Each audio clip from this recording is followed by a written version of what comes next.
C'est un symbole de l'histoire afro-américaine. Atlanta, ville natale d'un certain Martin Luther King, où plus de la moitié de la population est noire.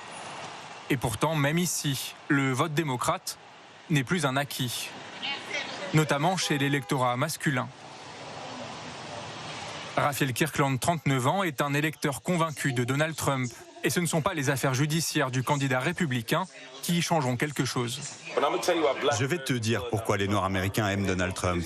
C'est peut-être une vérité qui dérange, mais il est calomnié de la même manière que les Noirs l'ont été au cours des 40 ou 50 dernières années.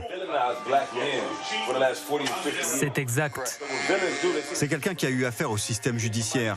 Je pense que beaucoup d'hommes noirs se considèrent comme des laissés pour compte, des marginalisés et des exclus. Et ils s'identifient. Un homme fort à la Maison-Blanche, c'est aussi ce qui séduit Oumar le Barbier. En 2012, il avait voté Barack Obama.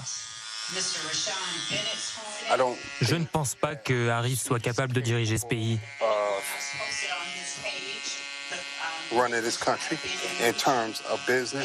Trump, lui, sait faire du business. Il dirige le pays comme une société, comme une entreprise. Les hommes afro-américains.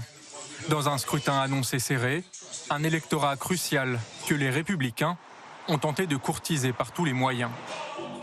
Une semaine avant l'élection, concert gratuit pour inciter les jeunes à voter. Officiellement non partisans, mais partout, les mêmes casquettes. Et sur scène, des influenceurs ayant interviewé le candidat républicain et un rappeur, tous pro-Trump.